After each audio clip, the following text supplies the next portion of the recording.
Asbra kadasbra, kita kembali lagi bersama Worka. Dan kali ini kita akan kembali melanjutkan serial cerita Manhwa King Account yang bisa kembali berlanjut seperti biasanya ya. Karena minggu kemarin sempat ditangguhkan sebentar teman-teman. Ya, kalau begitu tanpa berlama-lama lagi kita akan langsung saja ya.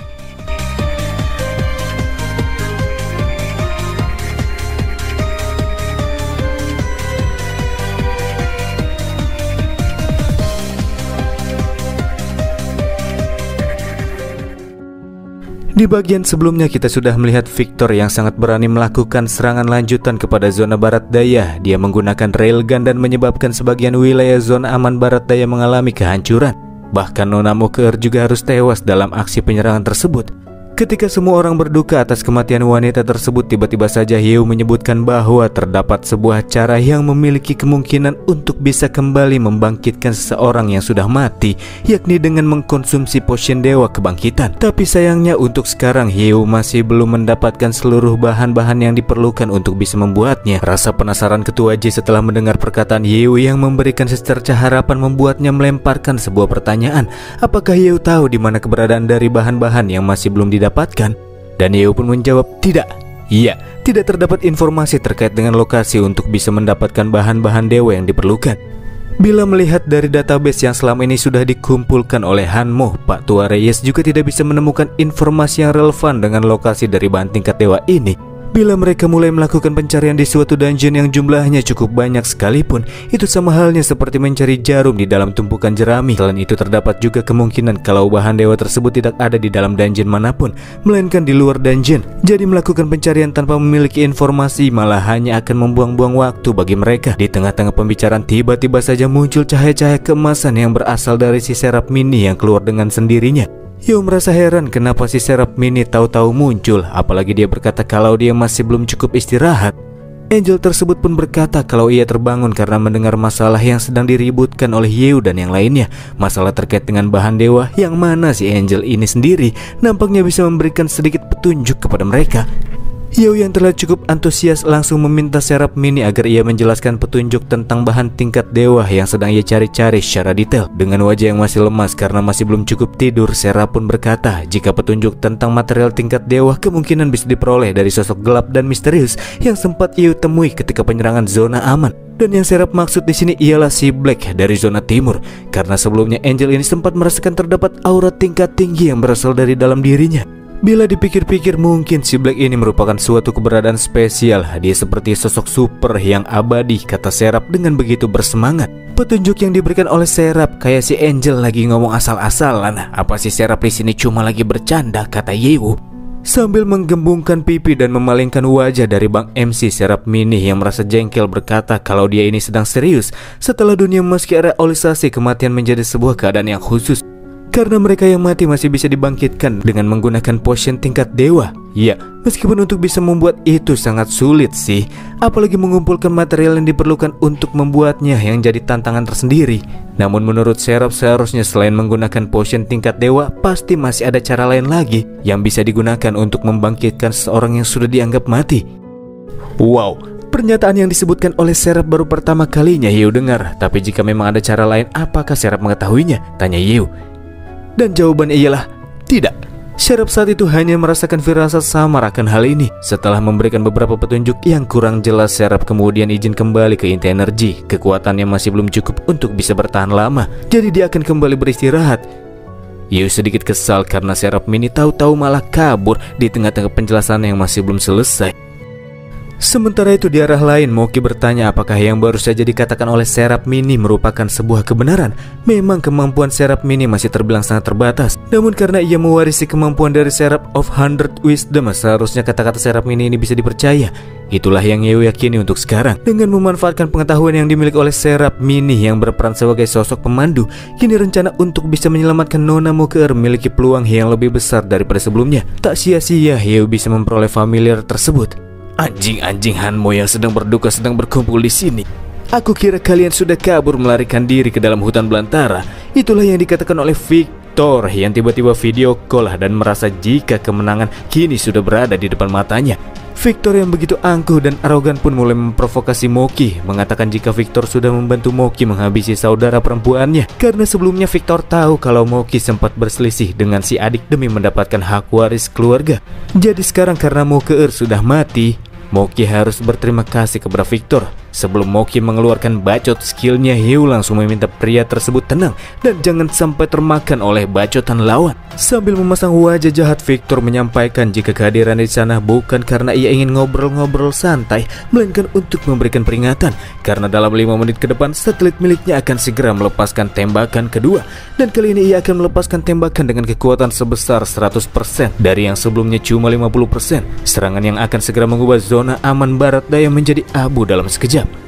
Akan tetapi, Victor akan memberikan keringanan. Dia akan membebaskan yang lainnya untuk bisa pergi asalkan Hyo bersedia untuk menyerahkan diri serta nyawanya kepada Victor. Menukar beberapa nyawa dengan satu nyawa seharusnya menjadi pertukaran yang menguntungkan, kata Victor mah. Mimpi, kata Mozun yang kembali bangkit sehabis larut dalam dukanya karena kematian sang anak. Mozun takkan pernah setuju melakukan pertukaran seperti yang diinginkan oleh Victor.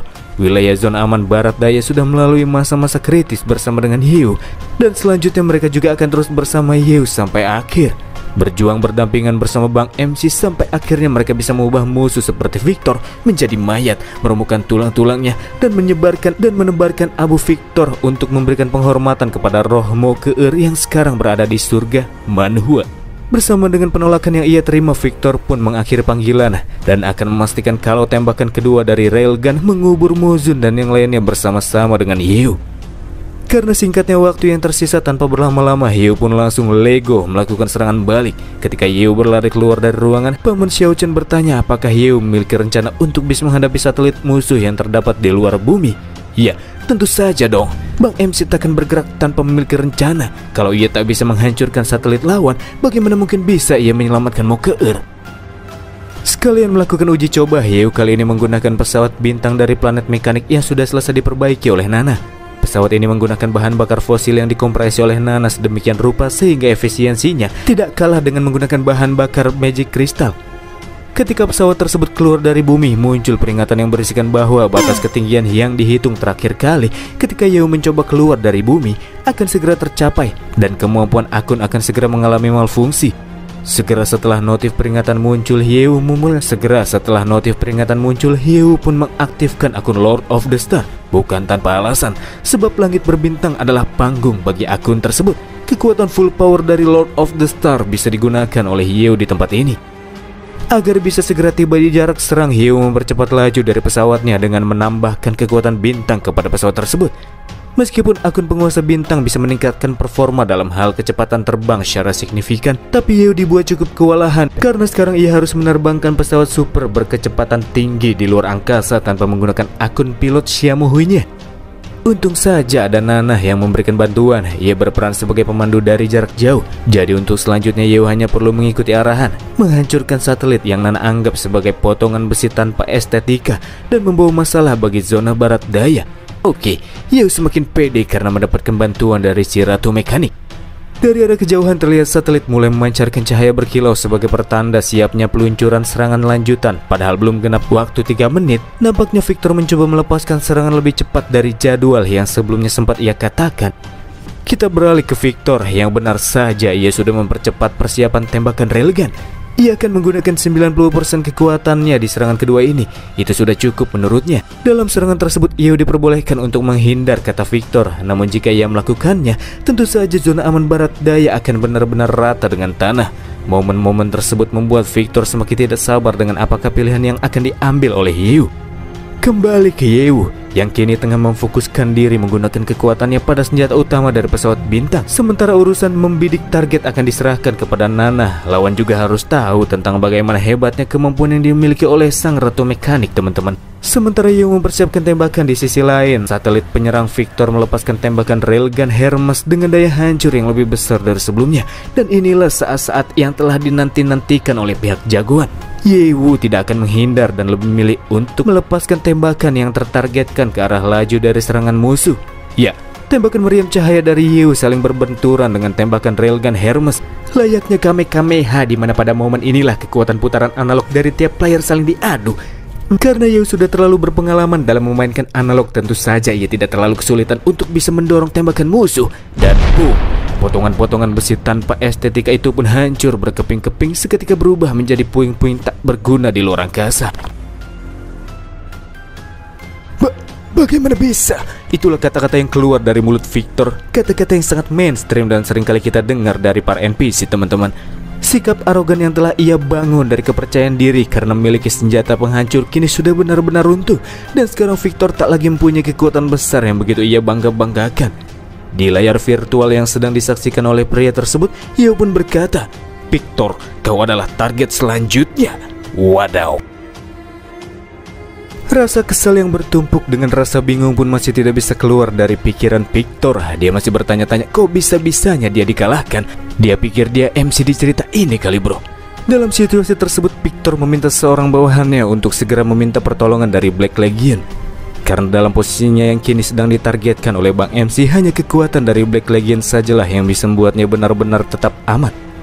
Namun sayang sekali situasi Victor tidak menjadi lebih baik karena ketika sang stafnya ini mencoba menghubungi Black Legion, ia tidak bisa tersambung. Komunikasi di antara mereka sudah terputus semenjak penyerangan terakhir kali ke zona aman barat daya. Bersama dengan itu, seorang eksekutif yang berada di balik layar dan selama ini memberikan bantuan kepada Victor pun melakukan panggilan dan berkata, jelas Victor tidak bisa menghubungi kelompok Black Legion karena ia telah mencabut hak Victor yang bisa mengendalikan Black Legion dengan suka hatinya. Bukan tanpa alasan, orang ini mencabut wewenang Victor atas Black Legion sebab eksekutif tersebut sungguhnya meminta agar Victor menargetkan Yeo dan menghentikan perkembangan dari wilayah zona barat daya. Itu saja.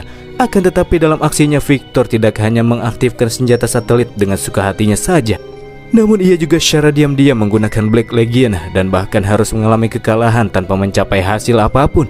Ia telah menimbulkan kerugian yang sangat besar karena sudah membuang-buang senjata yang sangat berharga.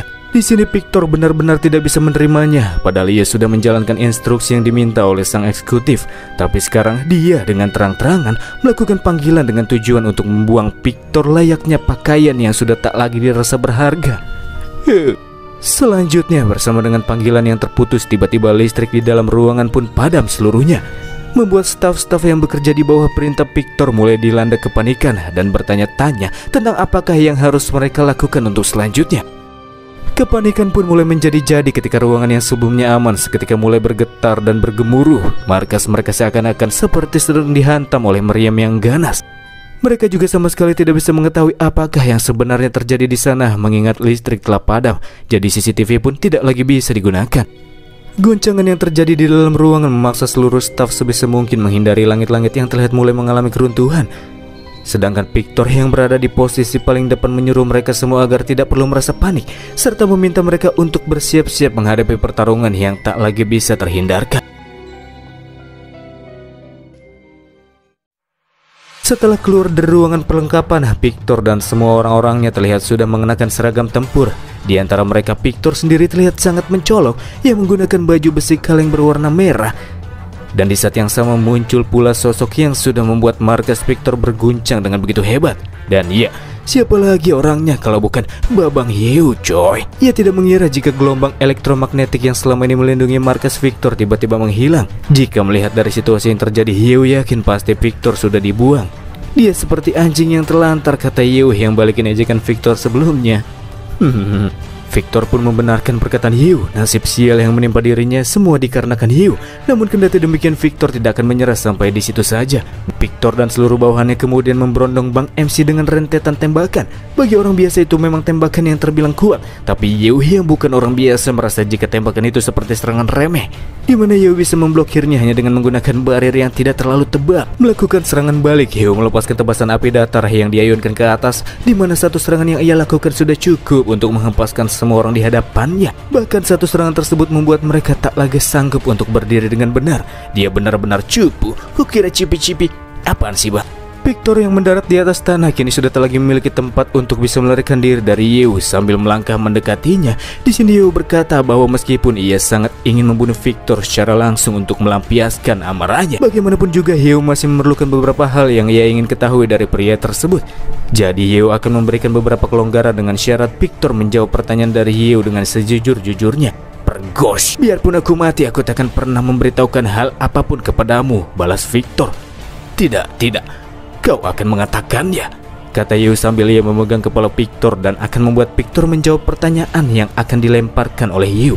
Meskipun jauh di dalam hatinya ia takkan mau membuka mulut, tapi beda lagi ceritanya ketika Yu menggunakan skill yang cukup lama sudah tidak ia gunakan, yaitu intracranial resonance. Yu mengacaukan gelombang otak lawan agar musuh mau menuruti perintahnya, atau gampangnya si teknik hipnotis.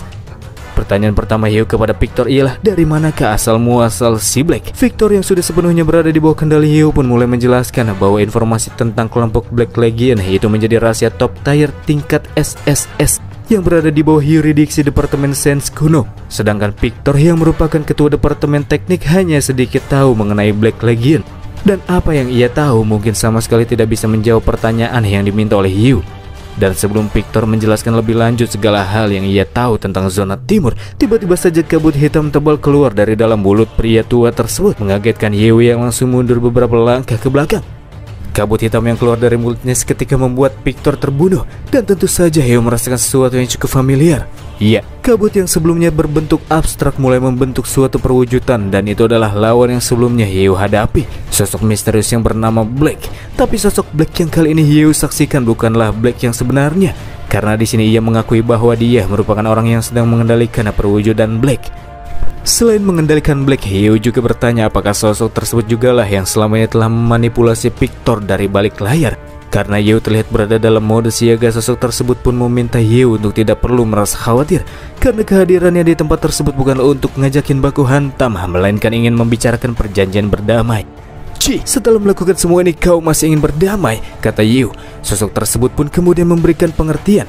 Ia menjelaskan jika semua kejadian yang telah menimpa zona barat daya itu sepenuhnya merupakan akibat dari tindakan sewenang-wenang Victor pribadi. Ia juga sangat menyesal karena insiden tersebut sudah membuat Nona Mokeer kehilangan nyawanya, dan sekarang seharusnya semuanya sudah selesai karena pelaku penyerangan sudah sepenuhnya diadili. Dan bukan hanya itu saja, sosok ini juga berjanji akan memberikan kompensasi dan bantuan logistik kepada zona aman barat daya. Maka dari itulah ia berharap agar Yu menghentikan penyerangannya sampai di titik ini saja. Ya sudah pasti Yu tidak akan mempercayai perkataan lawan begitu saja. Yu yakin pasti terdapat alasan mengapa Victor dihabisi. Ya, itu semua dilakukan agar segala rencana yang dimiliki oleh zona timur yang tidak berhubungan baik dengan zona barat daya malah terbongkar. Hal itu juga mungkin bisa mengungkap rencana yang dijalankan oleh sosok tersebut. Namun jika sosok tersebut ingin memberikan kompensasi, Yu minta ia menyerahkan Black. Yu ingin menanyakan beberapa hal kepada orang tersebut. Tanpa berpikir panjang, lawan pun langsung memberikan penolakan dengan alasan jika kompensasi seperti itu tidak memungkinkan, mengingat informasi terkait dengan Black Legion sendiri sangat berharga dan tidak boleh sampai bocor ke orang luar. Oh, kalau gitu nggak usah banyak bacot dan aku akan mencarinya sendiri, kata Yu yang tiba-tiba melepaskan tebasan api gelap vertikal memotong tubuh Black palsu menjadi dua bagian. Dan seperti sebelumnya, tubuh palsu Black yang terkena serangan Yu lenyap secara perlahan, ditutup dengan kata-kata dari musuh yang dengan santun berkata jika dirinya akan menunggu kunjungan dari Yu. Dari dua pertemuan Yu dengan sosok Black, Yu memiliki kecurigaan bahwa terdapat dewa kuno yang diikut sertakan dalam masalah ini, karena si Black ini memiliki kemampuan yang sangat aneh. Ya, bagaimanapun juga karena zona timur masih mempunyai dua dewa kuno, Yu harus mempersiapkan diri, mengantisipasi pertarungan yang bisa terjadi setiap saat.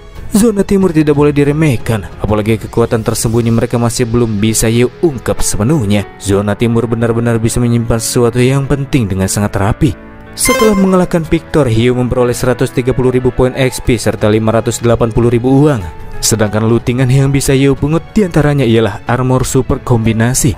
Katanya si armor ini tidak terkalahkan dan tidak bisa dihancurkan, tidak peduli entah itu pria, wanita, tua ataupun muda. Mereka yang menggunakan armor merah tersebut akan menjadi prajurit yang sangat kuat.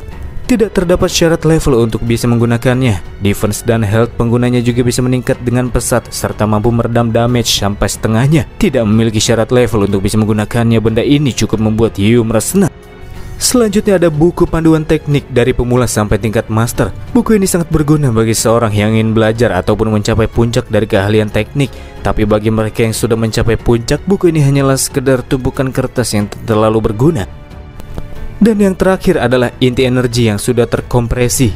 Inti energi ini dikatakan mampu menerbangkan 9-10 warnet Inti energi ini akan memberikan suplai energi yang diperlukan, dan ketika mengalami kelebihan beban, energi tersebut akan secara otomatis menggandakan kekuatannya secara instan. Tapi intinya akan rusak jika itu terjadi.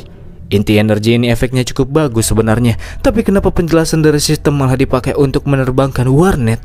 Absurd sekali, pikir Yeo. Di tempat lain di area zona timur distrik 11, pangkalan eksperimental lantai 11 bawah tanah, terdapat sebuah ruang laboratorium yang digunakan oleh peneliti Departemen Sains Kuno. Selain terlihat beberapa peneliti yang sedang sibuk melakukan pekerjaannya, di sana terdapat pula satu sosok tak begitu jelas yang terdapat di dalam akuarium penelitian. Bersama dengan itu muncullah sosok Black yang baru saja kembali dari runtuhan markas Victor dan memberikan laporan kepada salah seorang peneliti. Sambil menyerahkan sebuah benda berwarna hitam, Black menjelaskan kalau Victor yang kalah hampir membuatnya mendapatkan masalah yang besar. Sebab meskipun sosok Black yang berada di markas Victor tercipta dari fragmen hitam ini, akan cukup merepotkan kalau kesadaran si Black yang asli sampai terbangun secara tidak sengaja. Fragmen tersebut sangat berharga dan seharusnya tidak boleh sampai dipegang oleh sembarang orang. Seorang peneliti merasa agak gelisah karena sekarang Victor sudah mati, dan jika Yeo terus melanjutkan aksinya, maka zona timur akan menghadapi masalah yang cukup serius nantinya. Tapi si peneliti yang nampaknya merupakan kepala dari departemen ini berkata jika memang demikian ada baiknya Yeo datang ke zona timur, karena sudah lama ia ingin bertemu dengan Bang MC. Dan bukan hanya dia saja yang ingin bertemu dengan Yeo, sosok-sosok yang kini sedang berada di sekitarnya juga sepertinya sangat ingin bertemu dengan Yeo, agar mereka bisa kembali dipertemukan dengan kerabat yang sudah tak lama mereka temui. Jelas kata-kata sang kepala mengacu kepada dewa kuno. Tapi kok dewa kuno punya zona timur ada banyak ya? Ukurannya juga kecil-kecil lagi. Ya.